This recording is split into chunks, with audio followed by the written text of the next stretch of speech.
Chapter 13. From Field to Town. Toward sundown one day, Mama Remi's oldest daughter arrived at our lolwapa. Morwadi! Dumelamma utlotse-jang. We greeted Morwadi and admired her son Diepe, who hung listlessly from the blanket tied to her back. Morwadi told us of the family. Grandmother's household in Old Naledi was doing well. Moremi was a real schoolboy, leaving early every morning in uniform. Sister Mpo had found work laboring on a farm. The little ones, Leraka and Elina, helped grandmother with housework. They even went along to help her when she built walls for others. With the little money they had left last month, they planted just a few rows of cabbage outside the Lolwapa walls. But Morwadi, what about your little family? How is it at your place in Mokete? How is your husband? And here, your little son, we asked her. That's what I've come to tell you. My husband has finally agreed to let me go. He's tired of me, and Diepe's constant crying bothers him. It's a good thing. I did not like living with him. He stays in town too much. If he makes money at his job, I don't see it. For sure, he has lady friends in town. Grandmother will take me in, and I'll find work. But first I must find out what is wrong with Diepe. Together with Morwadi, Mama Remi withdrew for the whole of the afternoon. It was after the evening meal that she told Resakatli of her decision. She would leave the following morning together with Morwadi. She could not leave her mother with all her own children. Now that Morwadi, with her child, was planning to join the old woman in Old Naledi, it would be necessary for Mama Remi to help out. Resakatli accepted her decision. Mama Remi packed her bundle, and Resakatli pretended not to care. "You have not learned to make khadi," he complained to me. "I will make it myself, just as I wash my own clothes. You will leave, too, one day. I'm a man living alone, and I can do everything myself." He got up to walk away, trailing behind with the sounds of his voice, a mixture of bitterness and pride. The following morning I drove Mama Remi, Morwadi, and Diepe to the Princess Marina Hospital in Gaborone to have Diepe examined. The diagnosis was malnutrition. Diepe was admitted for a 2-week stay. Mama Remi and Morwadi stood waiting for a nurse when we said our goodbye. Mama Remi and I extended our hands for a formal Tswana handshake and then broke into a hug. I pushed away through the crowd and looked back to see her again, my view blurred by tears. Mama Remi. At noontime, the parking lot in Gaborone is always crowded. A boy followed me as I tried to find my car. He held up an orange to my face. "You want orange? Only 5 cents. Where did I park? "Just give me 10 cents, lady, for this orange. It very, very nice, please." He put the orange into his pocket and held out his empty hand. "Give me 20 cents, please, just 20 cents. There's the car. Now where's my key? I rummaged through my purse. He waited, not knowing quite which way to show his face. "Just 50 cents, please. I very, very hungry," he reminded me. The car key emerged. No coins. He flashed his winsome smile and made a last attempt. "Give me a lift. Please, give me a lift, madam." As we drove onto the dirt road leading out of town, I asked him where he wanted to be dropped off. I was just going fine, just the right way, he assured me. He would tell me where to stop. "What's your name?" "Raus." "Raus?" "Raus. My friend give me that name. He big man, and I his garden boy for 2 years. Then he go back to Germany, and I have no job. He German. His friends all Herr something. I Herr Raus." "A good garden boy. I your garden boy too. Please, I need job. Give me my bed. I not go in your house. Please, I stay outside and fix flowers. I good boy, madam. Please give me job." "Raus, I have no garden, no flowers. Where am I giving you a lift to?" "Thanking you, madam. I go with you, please. I do any job at madam's house." He was clearly confused when we passed the road leading to BAC expatriate housing and turned down the dirt road toward Kapamadi. "This is my house," I said when we finally arrived. "Oh," he explained. Kinintlu. Yes, it is a hut. Tlakwano, come here," I continued in Setswana, and he, looking quite betrayed, followed me toward Resakatli. Resakatli, this is Raus. I met him in town. He needs a job. Could we give him one? Raus forgot to greet Resakatli, and then the inquisition began. Because I had to rush off to my class under the tree, I left Raus before the old man. Raus shifted his weight from one sockless shoe to the other, fingered the worn lapel of his oversized jacket, and tried out his smile. I returned to find Resakatli still on the stool in the shade, and Raus leaning against the car, waiting to be driven back to town. His spirits brightened when Tsotsi arrived from school to welcome him, and I suggested he stay for supper. With the radio in the Luluapa, Tsotsi, Raus, and Madala danced to Gumba Gumba music.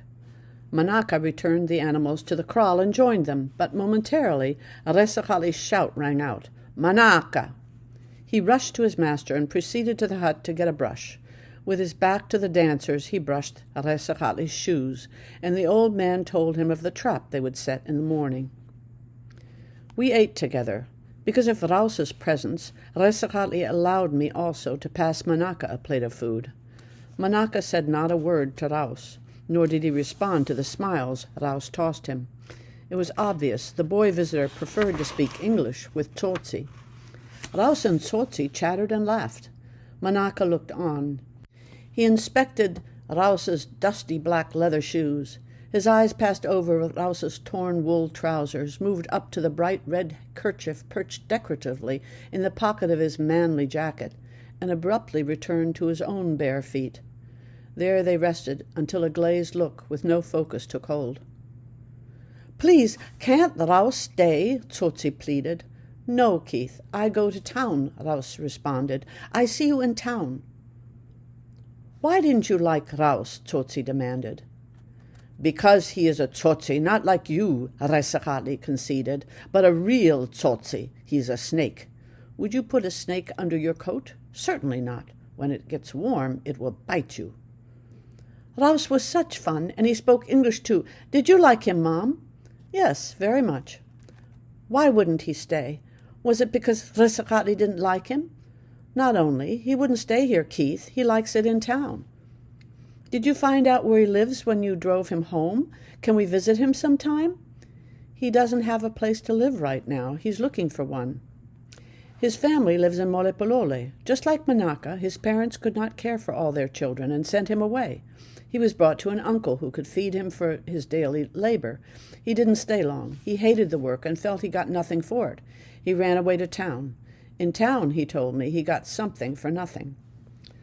Some days very bad, with no food, no money, but one day I find job again." He left with his big smile. "I see you in town. Tell Keith I see him in town," he called back. The Luluapa without Mamoremi. Madala complains of her absence, and I share his sadness.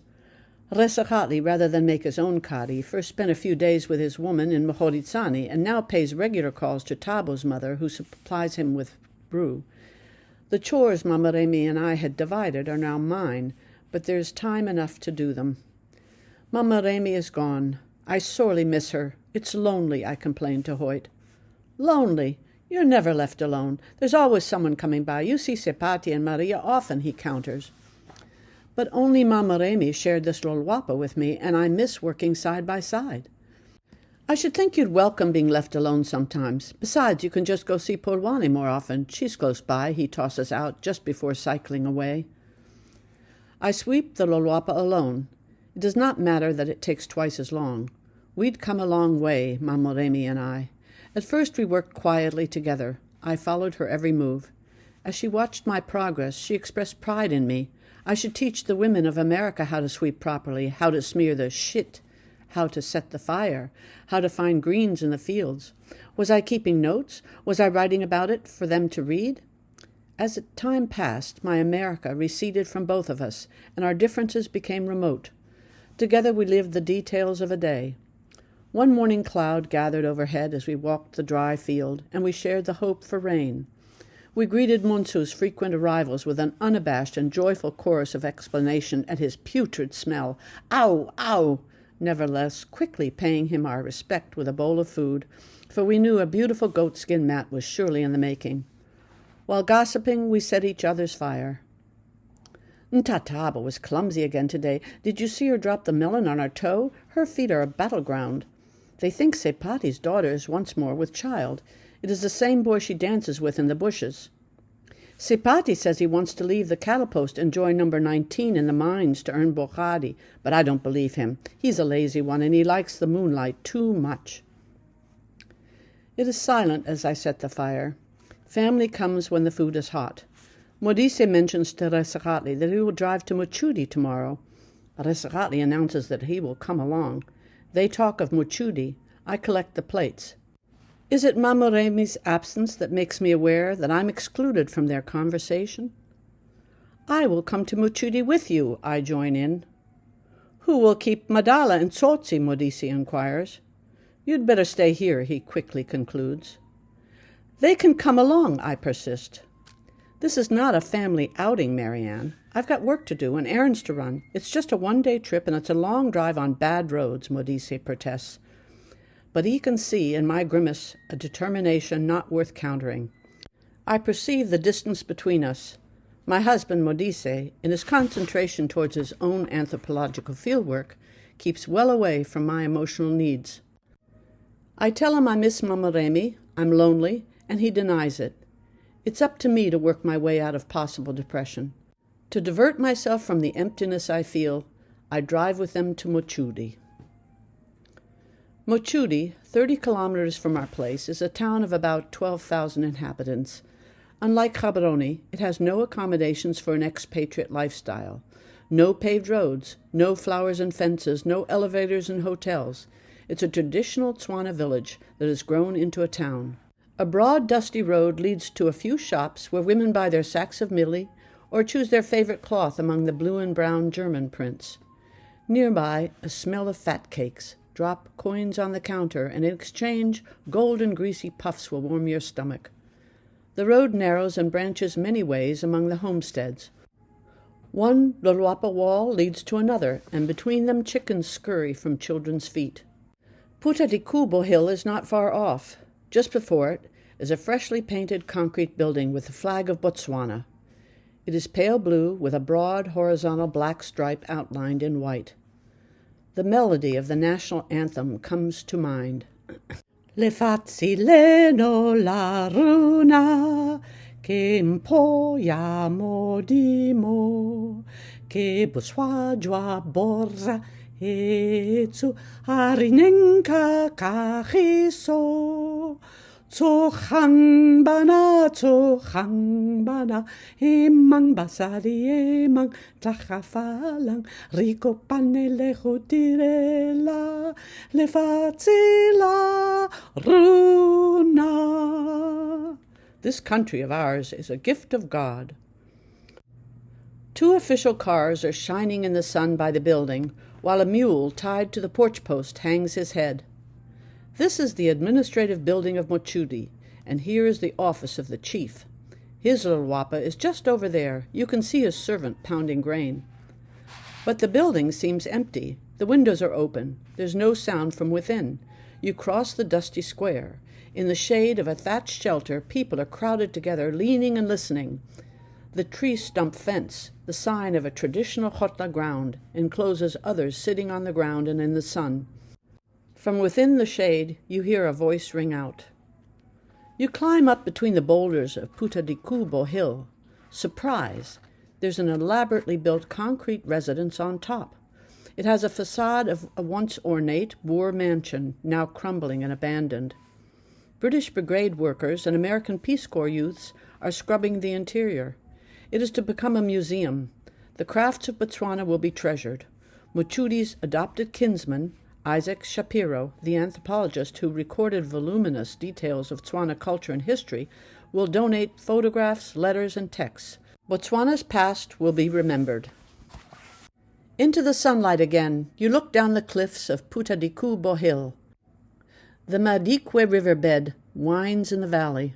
Girls wring clothes out on the rocks. With buckets on their heads, women file away across the field to return home. I'm going off on my own down this road to find the potter Maria told me about, I announced to Modise and Resakatli. Take the children with you, Modise demanded. No, You take the Madala, Resarati intervened, and we will take Tsotsi with us for protection. Tsotsi, flattered by the honor to go with the men, sidled up to the old man, probably perceiving correctly that this was another of Resarati's attempts to humor me. Without waiting for Modice's response, I skipped away from them, with Madala running to keep up. The first person of whom I inquired directions was startled that I greeted her in Setswana. She was obviously on her way somewhere, but changed her direction to take me to my goal. We walked through a thickly settled area with narrow, twisting dirt roads. Madala and I attracted attention, and children rushed towards us, holding out their hands and calling out the greeting reserved for expatriates. Kipatlas di sweets, I want sweets. Mpamari, give me money. Hakena di sweets, kahoreng lo sekaloan tu medisa bana. I don't have sweets. Why don't you greet me properly, children? I admonished them. They were absolutely startled that the Lehoa, the white one, they saw, spoke like a Mosadi Moholo. Dumelang bana, I greeted them seriously. Dumelama, they sang out properly, raising the pitch of their voice on the last syllable. Some danced their bare legs and feet in the dust while giggling. Some, for shyness or shame, covered their faces. Others just stared at us, but all of them together formed a curious retinue. Madala, who's always liked parades, thought this a festive occasion. He didn't mind the girls who stroked his hair, but held his hands out to walk with them. I was quite relieved, however, when my friendly guide forcefully yelled out, "Tsamayang!" and the children scrambled away. She pointed to the Luapa ahead of me. This was the home of a school teacher, Mrs. Hotziatsile. It was Mrs. Hotziatsile's mother, who was known by all as the best potter in Mochudi. I thanked her, "Kia le boha ma," and bade her goodbye. "Tsama suntle ma." Before Madala and I even entered the wall, a teenage girl rose from her sewing machine on the Luapa floor. From out of the blue hemline of her short cotton dress, she swung her long, shapely legs, strode over to me, and sang out her school verse. "Good morning, madam. How are you today?" I returned her greeting and continued in English until it was clear from her dark, round eyes that there was not a glint of comprehension. When I switched to Setswana, she flashed a wide, white smile.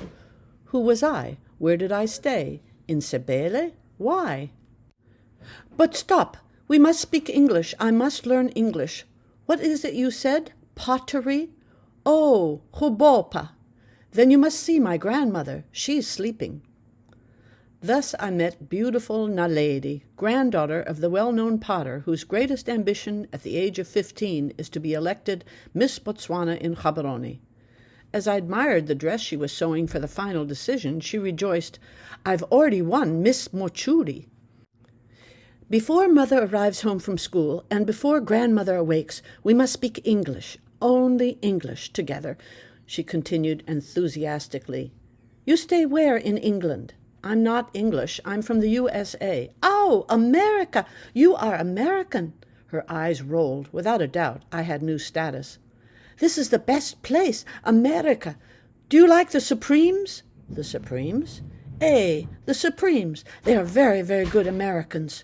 Saturday at Mochuda functions, we are dancing American music. It is very, very good. We are drinking American Coca-Cola, American Fanta. These are very good things." "Look, here comes my mother," Naledi exclaimed proudly. "She is teaching the English at school." "Tsa, tsa!" She scattered chickens as she strode into the yard, flaunting her portly stature. Her bright green dress of plaids fit snugly around her middle and flared widely past her hips. She swung through the Luapa entrance, moved briskly towards us, and came to an abrupt halt where we sat. "Good afternoon. I see, Naledi, that we have a visitor." And turning to me, she introduced herself. "I'm Lydia Hotziatsile. How are you?" "I'm Marianne Alverson, Mrs. Hotziatsile, and I've come to meet you and to see your mother's pottery." "Ah, yes, she's well known in these parts, and from time to time Europeans stop here to buy pots." "Ma, kiitsesintle." "Yes, I know," I responded. "Au, obua Setswana, o nakai." "Oh, you speak Setswana. Where do you live?" "Kwa hosehatle, montlong yahahwe, Quamasimong Rafia Sebele, with Sir Hartley in his hut on the lands near Sebele. We spoke Setswana until, at Neledy's request, we continued in English. "She's very clever in school, and she wants to learn English," her mother said proudly. "She's truly a very fine daughter," I agreed.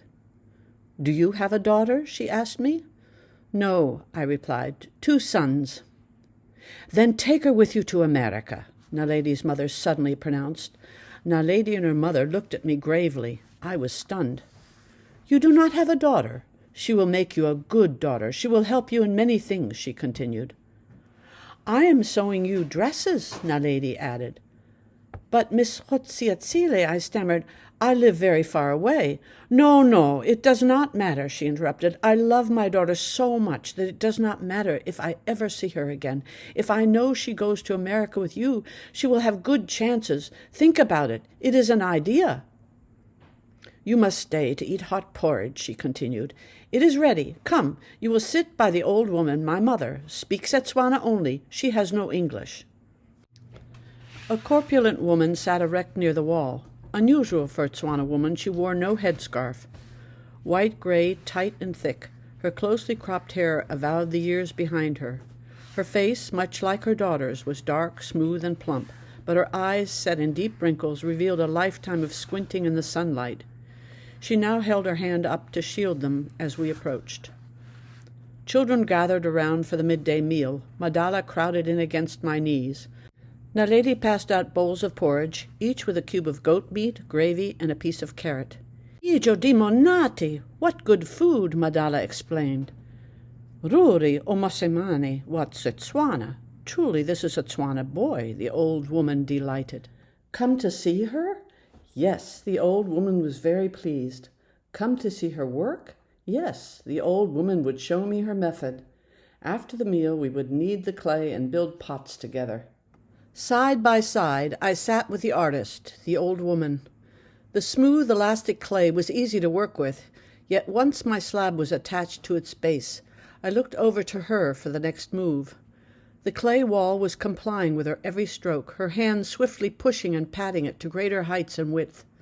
Evenly she spread her fingers and pressed her palms around the circumference of the vessel. It took on its final shape. She dipped her fingers in the pan of water and flexed them into position as they returned to the clay. Nimbly they shaped a groove and smoothed the rim. I dipped my hands again in water to keep the clay responsive to my redundant and inefficient attempts. With visible frustration I worked to establish an even, pleasing shape, and she called out her encouragement. It's a simple, hosiame tata." But her pleasant manner could not deceive my eye. It was a paltry beginning. She turned her pot while she pressed in a design with a comb just above the bulge. It was now ready to dry.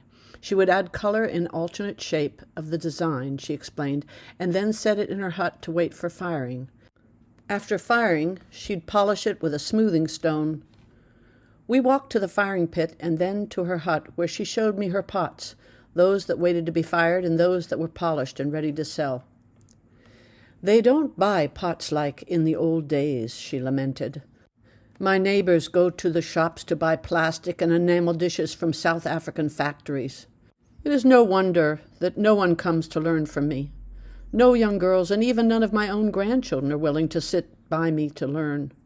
When I die, so too will it be the end of my own craft." "Of course, when I was younger, I wanted to learn my mother's trade," her daughter joined in. "I was very proud when people came from everywhere to buy her pots. It is a good thing, however, that I love to read. For this reason I did very well in school and trained to be a teacher. Considering that my husband left me with many children to care for alone, I'm fortunate to have a good profession, and certainly I would never have time to sit and make pots.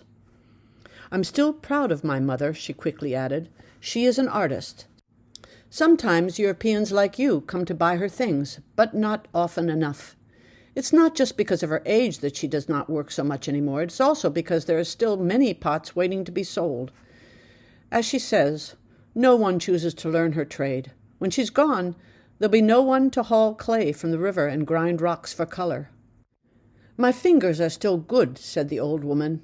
"It is my back that brings trouble. Hubot loco." How it hurts. How old are you? I asked her. I have traveled far. I am 84 years. All my life I have lived right here in Mokete. Ma? What is it like where you stay in America? Oh, there are many artists like you where I live. They build pots with clay, sometimes using their hands the way you do, sometimes using a wheel. A wheel? What do you mean, a wheel? Motioning with my arms, drawing the object in the air, and pushing my foot across the Luluapa floor, I tried to demonstrate a potter's wheel. Such a wheel I would like to have. This very thing may help me with my back pains. How do you live in America? She asked, growing increasingly curious. When she heard about the long winter seasons with a snow ground cover that lasts for 3 to 4 months, she looked horrified and immediately tried to console me. Did I have to return to such hardship? Why not stay in Botswana, she suggested. She had, of course, imagined a one-room hut and a luluapa in the snow. I tried to mollify her concerns by drawing a picture of our house, with stairs, many rooms, a kitchen, a bath, and central heating. Even if houses provided necessary facilities and were big enough to walk around in, it would still be extremely difficult to remain confined for 3 months, she said. How did a person get food? My Setswana vocabulary was not up to this conversation. Mrs. Hotziatsile interpreted as I gave an elaborate description of trucks unloading at grocery stores, sidewalks, streets, and snow plows, the family car with snow tires, down jackets and boots. From the look on her face, I might as well have described adaptations for living on the moon. Determined to convince her that I actually enjoyed my life at home and failing adequate Setswana vocabulary, I sketched a picture of a mountainside with a pond at its base. I drew in all the winter sports I could think of, skiing, sledding, tobogganing, ice skating, snowshoeing, even a snow sculpture. She shook her head and only repeated that she would never want to put her toes down into cold snow. But you would be wearing thick, warm boots, I reminded her. Why should my feet be weighted down? I like to feel the ground on the soles of my feet, she insisted. Where you live is a terrible place. I have an idea, she brightened. You bring over from your place that wheel you told me about, the one to make pots on, and then you must stay here with us. We will work together, and you will make pots when I'm gone. We will add another hut for your family. Botswana is, after all, the best place to live.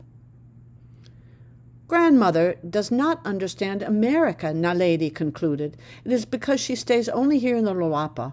On the school holidays, I will come to visit you at your place, Naledi continued.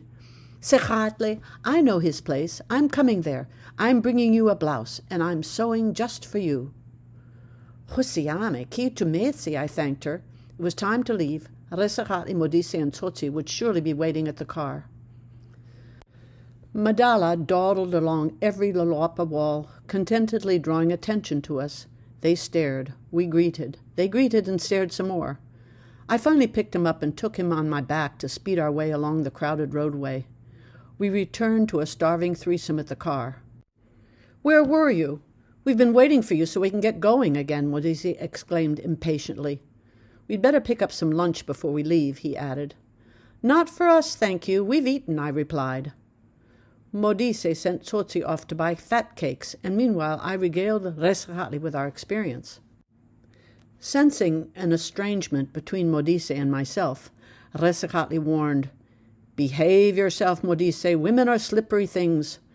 From the old pottery woman, Mao Keith has a very good job offer. We arrived home at sundown. My field swallowed the sun. The seeds are warm and well. Ooh, lulu, it's good to be back on the lands. Resakhatli, Maria sat with her back to our approaching car. She did not turn at the sound of the motor, nor at the slamming car doors. Resakhatli and Modise went straight to her. I did not hear the news until I put sleeping Madala to bed and kissed Tsotsi good night. Molefe was admitted to the tuberculosis hospital. The coughing was part of Molefe's speech for years, Maria continued. We'd gotten so used to it that we did not notice it getting worse. He never said much about it. Sometimes he walked away to cough alone in the field. What bothered him lately was that he was feeling tired and weak for most of the day. He was determined to dig the dam wider, but just could not work. He fell over yesterday. This morning he told me we should go to town. That is all he said. "How long do you think they'll keep him?" she asked me. "It depends on how bad his case is. It could be a very long time, Maria. Tuberculosis is a very serious illness. It's good that you have Claudia and Marija with you. Have you told Sepate?" She knows. But now I must go tell Ntatabo." "Sala simple," she said as she turned away. Ma, tsama simple," I replied, watching her walk to the path towards Ntatabo's place. Tuberculosis. When, where was I warned of this hazard? Yes, it comes back to me now.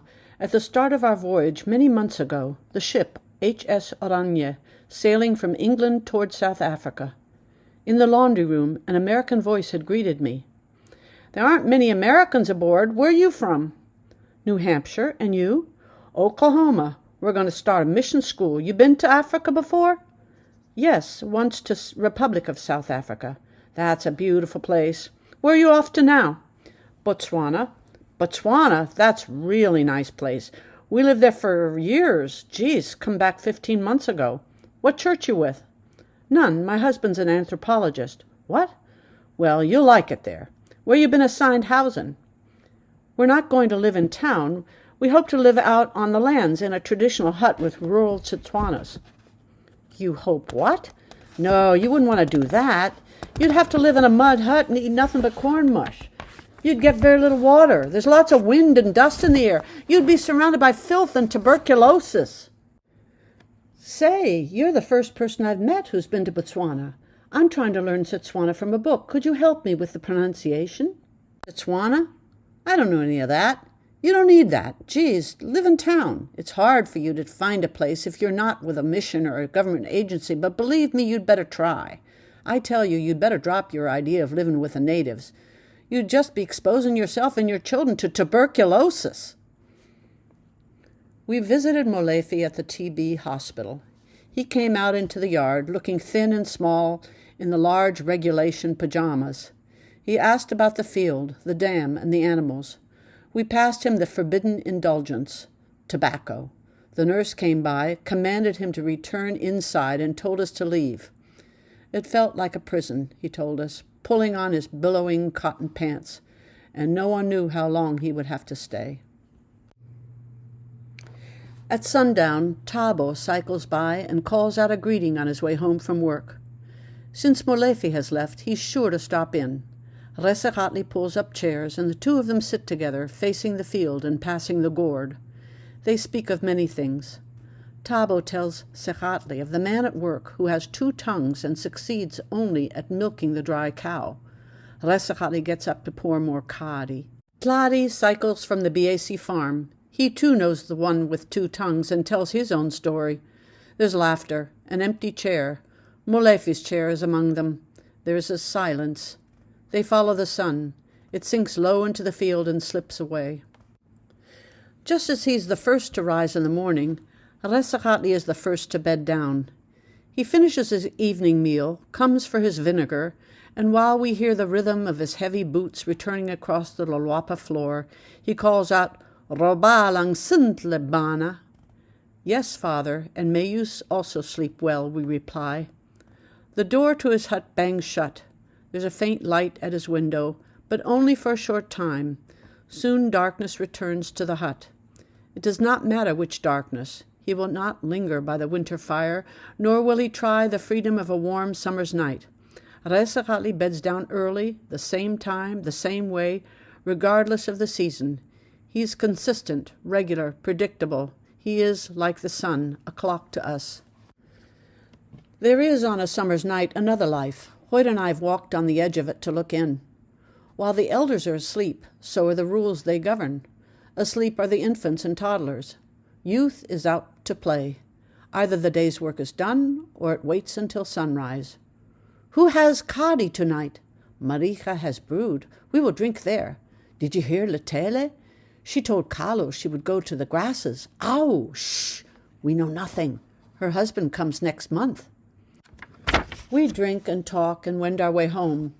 Tiro and Sakaba pass by as they walk the path to Sejaro's place. We hear Gumba Gumba from across the field. They will dance all night to the battery-operated player, to the Gumba Gumba jive from Johannesburg. Modise, I'm tired, my back aches. Yes, the day was long, he agrees. A group of young girls is dancing by the roadside. Their short skirts flap to stomping feet. Clap, clap, left. Clap, clap, right. We walk closer still. Linked by their shadows, they face the moon. In the pale light, their skin shines blue-brown, and we recognize Thabo and Polwani's daughters, Lerato, Homolemo, and Hubuamang, and Tsepati's Lesejo, Maria, and Keoropetse from my class. They sing in close harmony, and their voices ring out a chorus. Tula baby robala, robala, tula baby robala. Lesejo steps forward, and she sings in a high, clear voice. Meanwhile, the others, in swaying unison, repeat the rhythm, singing down the scale in soft, deep tones. Scumba quattropong, scumba quattropong, scumba quattropong, scumba quattropong, scumba quattropong, scumba quattropong, scumba quattropong, scumba quattropong. Hutsanyana e sinamewe, hey lela in clomolapilu. Hutsanyana e sinamewe, hey lela in clomolapilu. Tula baby robala, robala, tula baby robala, tula baby robala, robala, tula baby robala. Le sole tata le fenadina tla, le cao chanya nama le moa. Le sole tata le fenadina tla, le cao chanya nama le moa. Tula baby robala, scumba quattropong, scumba quattropong, scumba quattropong, scumba quattropong. Modise and I find our beds. Tsotsi is left with Manaka, probably to cross the field for Gumba Gumba. Before his empty bed, Susie snorts and flicks her paw in a dream world. Madala sleeps, and we are falling asleep to Tula baby robala, robala, and children clapping in the light of the moon. But there are nights which are not so peaceful. I cannot continue to ignore the tensions that have built up between us. We should talk to each other more. Sure, we take walks sometimes, but we never say anything to each other, I complain. When are we ever alone together? And when we are, we're both too tired, Hoyt rationalizes as his voice fades and his arm flops over the pillow on his face, his transition into sleep. I nudge him. He's asleep, or pretending to be. Once before I cried myself to sleep, but now my frustrations give way to anger. I try pounding him awake. No response. I pull off his pillow and shine the flashlight into his face. Cut it out, Marianne, I'm tired. Nevertheless, he is roused. He sits up suddenly. The flashlight falls off the bed to spotlight the mud wall and leave us in the dark. I grab my say. You go your own merry way, Hoyt. You leave me here to do all the work. You arrive at sundown and grub down the food, talk to the men, and collapse into bed. Hell, what do I get out of this relationship? I have to nag you to take the kids down the road. You never think of them yourself. You have plenty of time for your informants, but precious little for me. You're not a father. You're not a husband. You're a bloody roommate. I took you to Mokete just the other day, Hoyt exclaims. Did you stay with me? No, you went your merry way. His voice grew harsh. He shook with anger. I can't take your holier-than-thou shit, Marianne. You're always telling me what I don't do for you. What support have you given me? Support, I yelled. You're telling me about support? I was flabbergasted. What am I doing here? You just dumped me here with the children and took off down the road every morning. I begged you to somehow include me in your work. You rejected me outright. That was in the very beginning, Hoyt explains. By the time I could have used you, you weren't even around. You never asked me, I assert. You never listened, he tries to counter. Support, I repeat. You dump me here and ignore me. I cope on my own, survive off my own interests, and then you criticize me for— There you go again, Hoyt interrupts. Damn it, listen. Sure, I came here with a project, Marianne. You just assume that's great. He's an anthropologist. He knows what he's doing. Off he goes, leaving me to smear floors. How often have I envied your freedom, Marianne? I've had all kinds of pressures you don't have a clue about.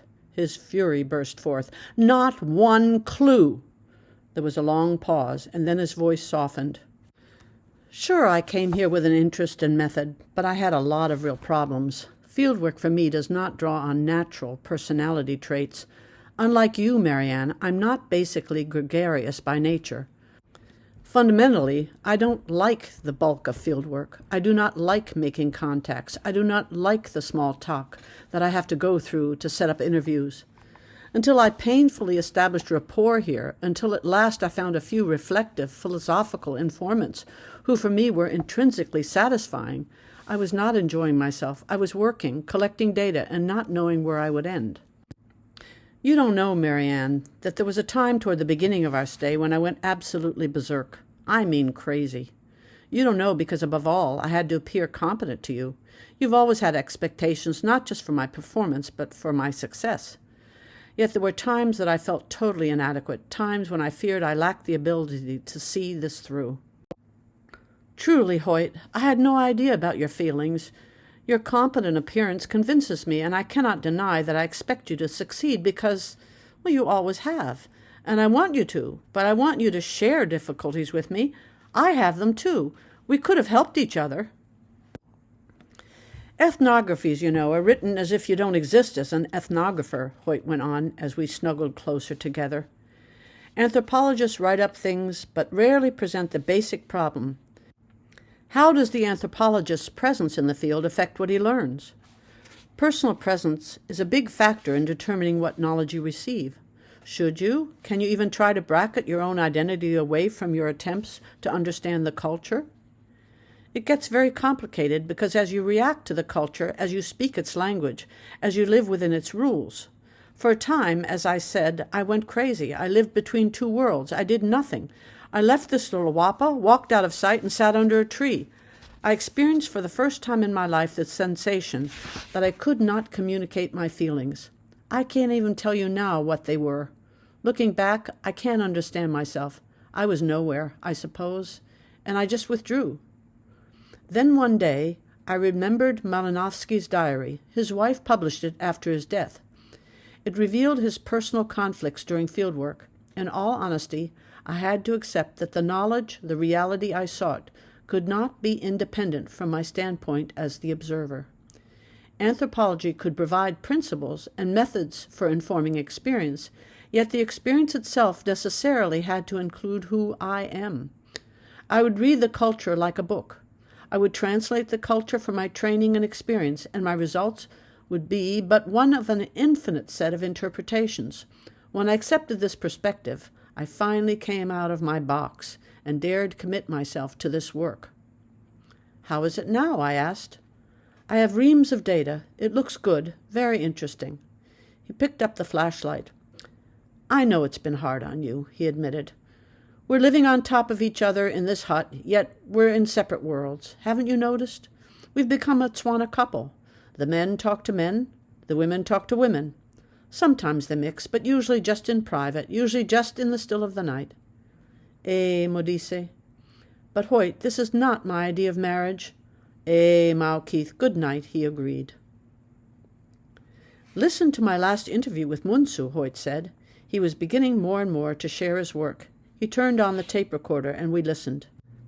Munsu, if you think of a ladder with 10 rungs, where each rung represents success in your life, the bottom rung being the least successful and the top rung being the most successful level, where are you now? Where were you 5 years ago? Where will you be in 5 years? Oh, Modise, I'm overcome. Modise, this is a heavy question which I must think about. I cannot answer it now. Munso did not answer me until morning, Hoyt said. He ran into the Luapa just as I was shaving. Modise, Munso said, I must talk to you. I had a terrible dream. I was climbing your ladder, but I fell off and died. Mokete, I cannot answer your question. It is impossible. I'm afraid to climb your ladder." "The rural sample is nearly completed," Hoyt said. "I've got to establish rapport with town dwellers next. I'll have to go to town, sit in shebeens and drink." "With your gregarious nature, you'll use your social skills," I quipped. "I still don't like this part of fieldwork, and I'm going to give you a chance to be supportive," Hoyt countered. "I want you near me, and I promise I'll play with the boys, and I'll kiss you good night." "You want me to sit in shebeens? What are you leading up to, Hoyt?" "If I'm going to understand the effects of town life, I cannot commute the 18 miles to town every day. I've got to stay in town." "Surely you don't mean we're leaving here?" "At first I thought we would leave in about a month. But now this offer's come up," Hoyt continued. "What offer?" "We've been offered a house in town. An expatriate couple leaving for England for the Christmas holidays will let us their house for a minimal fee. It's actually more like house-sitting arrangement. The only stipulation is that we move in by December 10th, feed their dog, and pay the maid." "December 10? That's in 10 days. Impossible." I tried to find someone to continue the school. Perhaps just one of the women working at the BAC might like to teach a couple hours a day. Mrs. Miller, working full-time for the Tswana Youth's 4B Club, gave me a few names to try, and I went knocking on doors. There was only one that seemed mildly interested. "Oh, yes, I'm very interested in primary education. I plan to get a degree when I go back to Holland." "Well, teaching my class will give you a first-rate opportunity to learn to teach," I told her. "The class is highly motivated, and their response is supremely rewarding to a teacher's effort. They appreciate any effort on the teacher's behalf. They absolutely love school," I emphasized. "But I don't speak Setswana." "That doesn't matter at this point.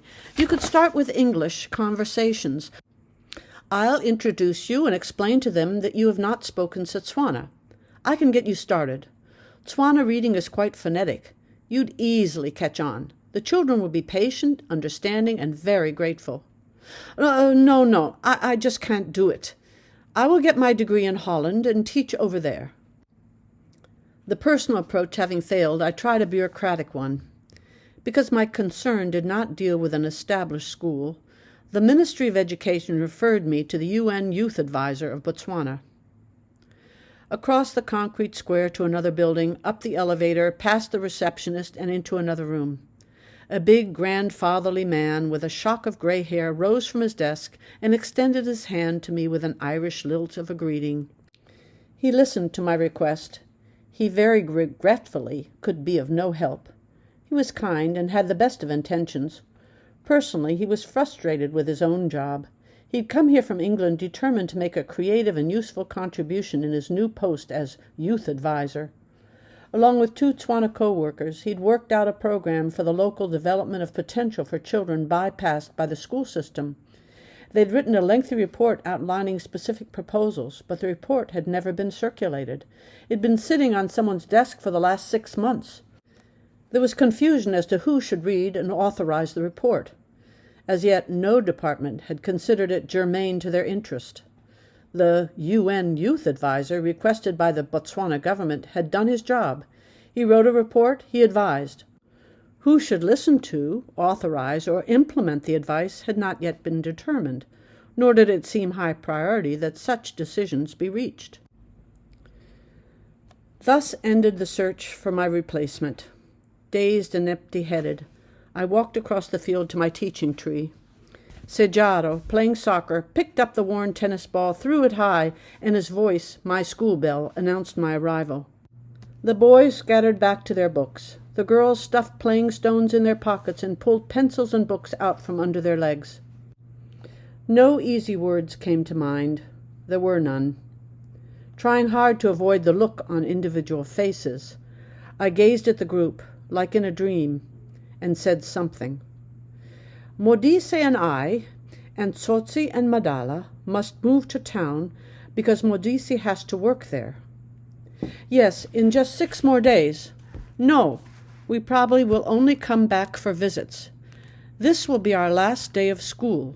But in 2 days, I'll take you to town for a special goodbye. We'll all pile into the truck, drive to town, and go to the cinema." Some cheered. Others still sat staring blankly. "And after the cinema, Modise and I will have a grand mokete, a mokete for our farewell to you. Everyone will come. We will slaughter 2 goats and a sheep. There will be food for all and plenty of beer for your parents. We will all dance together." They cheered. "You've learned a great deal. Every one of you can be very proud." "Yes, Sejaro." "When will I come back?" For a month or so we will live in town, and I'll come back for visits, but after that we will get on an airplane and fly back to America." "When will I come back?" "I don't know. Maybe never." Thus I abandoned them, and they, one by one, drifted away. "Don't forget, in 2 days the cinema," I called out. "Ma," Sejara replied in a serious voice. Maria Maloma still sat there with book in hand. Tears filled her dark, round eyes. She'd read every book 3 times over. To all my questions, Maria's hand had eagerly waved to respond. Now I spoke to her. "Maria, it's true, you're the best reader. You are a perfect student. It's very hard for me to leave you." "Ma," she replied softly. We sat in silence, she in her sadness, I in my guilt. In the principal's office at the Buitumelo school, Maria Maloma stood by the wooden chair, and facing his desk she read the primer in a loud, clear voice. "She reads very well, Mrs. Alverson. Of course she could do the work in Standard 2, but—" "Oh, let me assure you," I interrupted, "the Ministry of Education has accepted my school as transfer credit before, sir.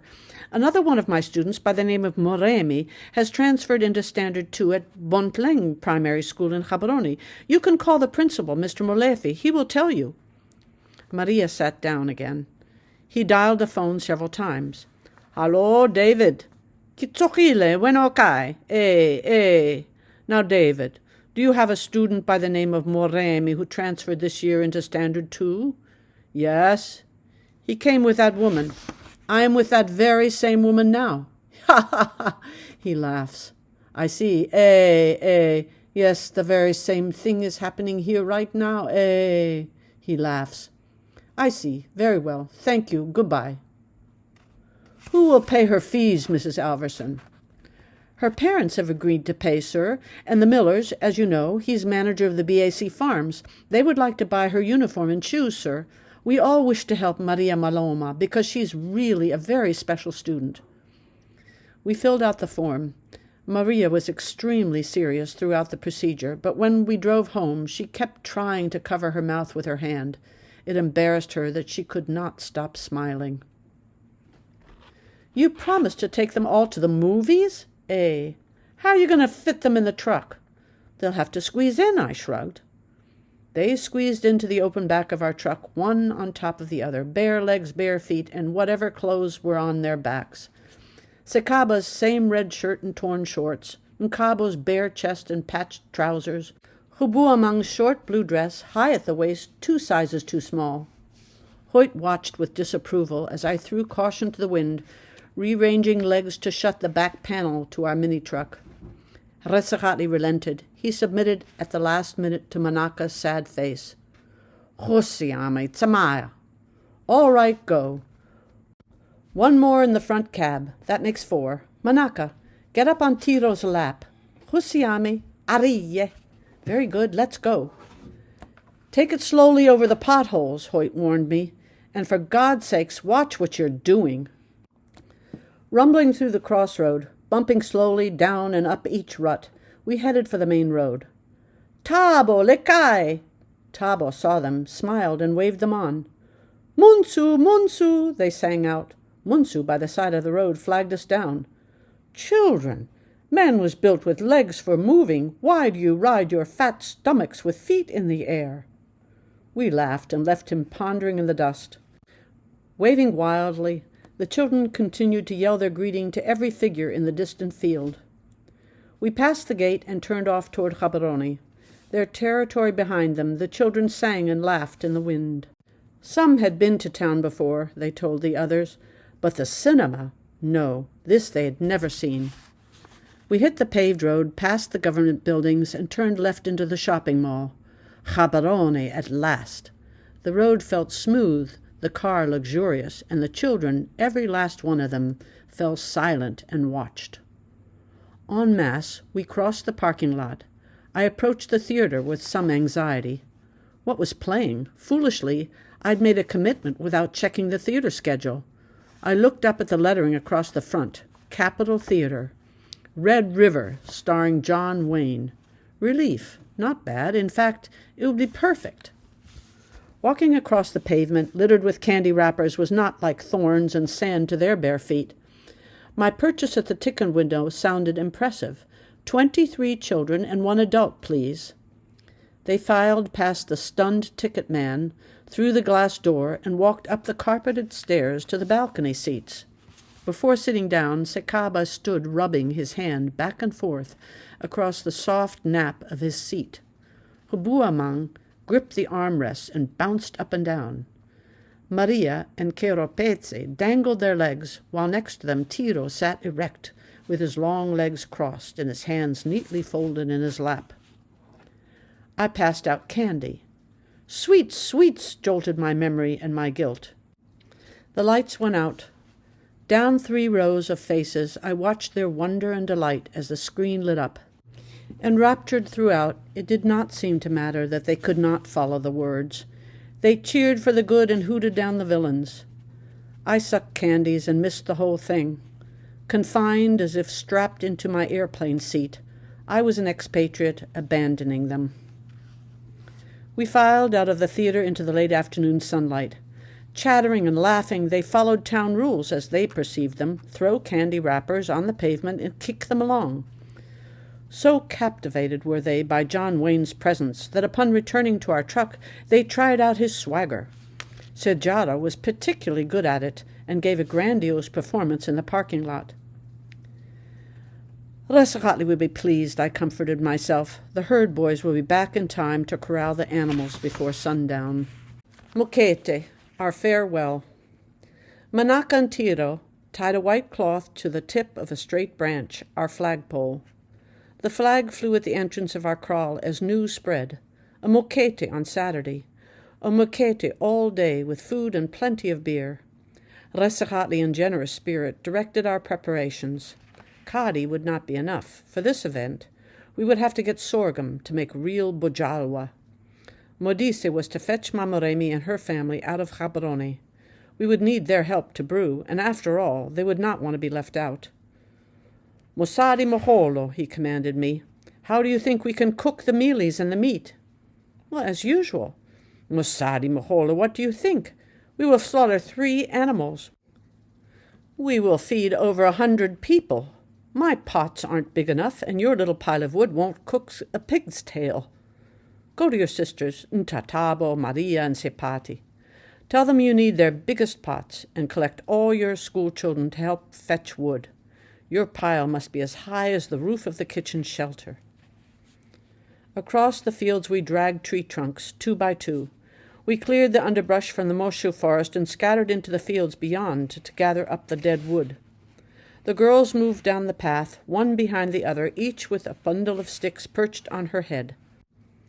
I reshifted the pile in my arms, feeling clumsy in contrast to my graceful entourage. One after the other we ducked the branch of the thorn tree on the curve. In front of me Sepati hesitated, picked a thorn, and continued while scraping her teeth clean. We climbed the hard red surface of the sand hill, and when I reached its crest, I looked out past the termite hill to the kraals in the distance. That I should leave this familiar foraging ground, first for the pavement of Gaborone, and then for the interior of a jet plane to streak across the sky above, look down, and see nothing below. I lagged behind the women and girls and watched them descend the hillside. No one looked back, and I stood still. Their faded clothes blended into the matte color of the pale morning sky and gray-green fields. They moved with gentle rhythm like the breeze rustling grasses. It was no longer possible to distinguish Homolemo from Lerato or Maria from Sepate. Their succession was a dance, and I vaguely recalled once before distancing myself from them. Now I was as far removed from the sensations of being a strange newcomer as I was from the realization that I would leave this place to become an outsider. I held on to this view, the women walking through the valley in the early morning light, as if to force it into memory. What would I remember? Resacatli's voice? The warm Luluapa walls? What control did I have on the focus of my recollections, and how would the memories themselves shape the meaning of this experience? Or was it the other way around? Would the meaning, which I had created out of this experience but could not yet articulate, determine my memory and its significance? Had I, in my daily life in this other place, acquired new values or ideas that would change me? I tried to step away from my identity as Mosari Moholo, Mao Keith. Who was I right now? But it was impossible to extricate this moment from my vision of the past or perception of the future. I lived a Tswana sense of time. As months ago I worked to take on the role of Mosari Moholo, I would with equal difficulty leave it behind. It is not important that Tswana time mark past, present, and future. A Tswana moves through life with continual ancestral time, the origins and the future, which itself leads back to the origins, move along with the rising and setting of every sun and moon. Like the shadows of this hut given by the moon, life is round. We travel in a circle from the Badimo back to the Badimo. Time is ubiquitous. Its breakdown of no concern. People arrive and events occur. There are no words to express on time or late. It is the event, not its time, that has meaning. We meet to gather wood when all have arrived. We return when all have collected. We look to each other, not a clock, to participate together in the event. The priority of the human encounter over the precision of the hour changed my perception of every day, week, and month. Stepping back from the women, my sisters and girls, my children, I prepared myself for separation. I would leave behind a part of myself, this place and its people, its rhythm and time. Old Maria returned to my side. "King! What's the matter?" "I was just thinking, Maria, that soon I must leave." "Yes, and when you return, Molefi will be home from the hospital. Our dam will be twice as big." No, I interrupted. "We will never be back. We live much too far away." "You will be here again. You are here now, but still you cannot carry wood properly." She picked up my pile of wood and carried it on her head, while I, protesting, ran to keep up with the old woman. Resacatli set a bowl of mealie and meat and a full gourd of bojawa on the Luluapa floor. The old woman from Kapong sat down near the bowl to begin the ceremony to bless the food. Circling her, the rest of us sat farther back to look on and listen. All the while, on the periphery, more people silently entered to join us. It was still early in the afternoon, yet already over 70 people had come from the lands.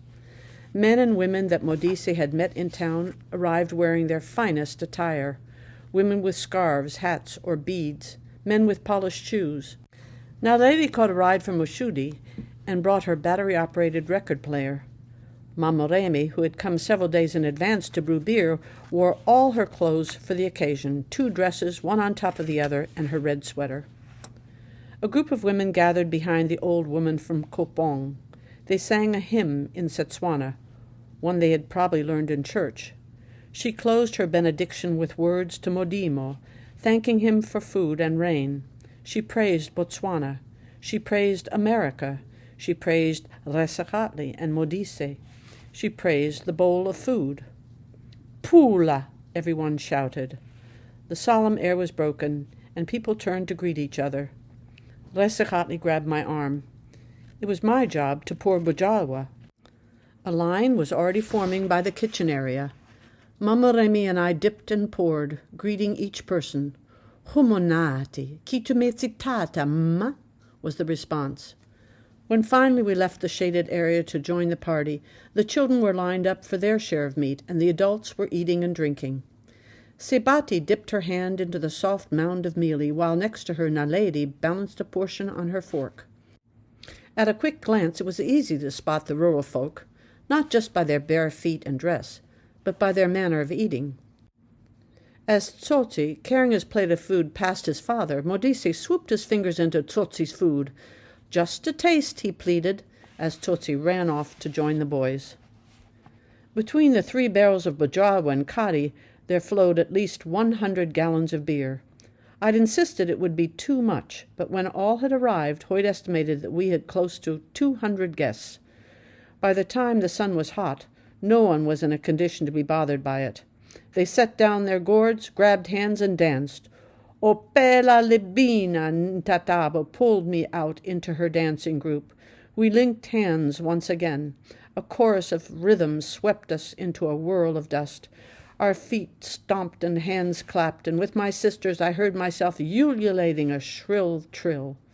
I broke away to look around. Several groups were dancing simultaneously, and between them individuals with gourds in hands sang, twirled, and shuffled to express their joy. Kitumezi tata, tata, ma. They shook my hand as I walked through. Lina, kitumezi tata. I walked past the Lulwapa wall. Near the flag, Tsotsi and the herd boys joined a group of townies to dance Gumba Gumba around Naledi's player. Gumba Gumba rang out to the contrapuntal sounds of the herd boy's cymbal. Tin plates licked clean, slapping flat hand and thigh, elbows and knees pounding the air, vibrant with their singing voices, high, low, and cracking in between. It was Munsu's arrival that changed the ambiance. Munsu the hero walked in bare-chested with his one-string ngonkokwane slung over his shoulder. Supporting the instrument on a battered can, he sat proudly waiting for the dances to end. He waited for the moment of silence. To all, Munsu, the nonconformist, was known as the entertainer. Munsu had left his family to live in the rusty hull of an abandoned 1948 Bedford truck. He'd had his own way of doing things. He shunned the traditional role as resident head of his family to live a solitary life. Yet in doing so, he cared for his family as he cared for the entire community. He worked at his skill, sewing hides, and when he profited, he distributed his gains. When South African tourists bought his Impala rugs, he took half the money to his wife and children and gave the rest away. What use did he have for paper and coins? For himself he kept little. He lived simply, moving from place to hunt game. No one ever seen him cook for himself, nor did he fetch water. Thus, in hunger, he passed no homestead without asking for mealies, nor did he cross a river or puddle without bending to drink. Everyone knew Munsu by his craft and his way of life. They could see him by his walk as he crossed their fields. They could smell him as he approached. Never did he, nor would he ever, bathe. What was there to wash away? Water was for drinking. They knew him by his ideas. Munsu was a free spirit, who moved among them, who took and gave what he could, and this he knew they treasured. "Oh, Munsu, you stink as always," the crowd gathered. His moment of silence came. Munsu played his ngonkokuane. He played and he sang, and then he rose to dance. As the crowd moved in around him, he pushed it back for room. He filled his chest and shouted, then threw himself on the ground. Rigidly he lay on his back with his arms stiffly held together and stretched out straight past his head. Pulling his knees up, he jerked his body forward. He arched his neck and wriggled his shoulders to scrape his back along the sand. He was a chungalulu, a long, fat centipede, writhing on the Lulwapa floor. This was his chungalulu dance. Children clapped, men shouted, women ululated. We danced a circle around Munsu's chungalulu dance. Munsu got up again, his back covered with dust. No one wiped it off as he mingled through the crowd, shaking hands. I went looking for Hoyt. "Have you seen Modise? Over there." Toward the field, away from the dancers, Modise sat with an elder. Between them the tape recorder reeled on, while the old man played his serancure and sang praises. Deep in his music, he seemed oblivious to all around him. Mokete switched the playback button. The old man listened intently. Suddenly he shook his head, took up his instrument, and repeated the section, determined to improve himself. "Mokete," Resachatli commanded. "It is now time for you to say some words." Mokete followed Resachatli to the water drum. "Climb on top of the water drum and speak." In Setswana, for himself and his family, Mokete said goodbye. He told them of the book he would write. He promised that he would remember their words. He thanked Resachatli. He thanked the community, and everyone cheered. Next to me, Maria's rolling tongue rang out a piercing trill above all the others. One after the other, men climbed the water drum to sing out praise poems. To America, to Mokete, to me, to our children. We sat on the warm, rosy Loluapa wall facing the sunset. "Maukif, tsama suntle," they said. "Go well." They disappeared down the paths as it grew darker, and the moon, like a heavy melon, lay low in the nighttime sky.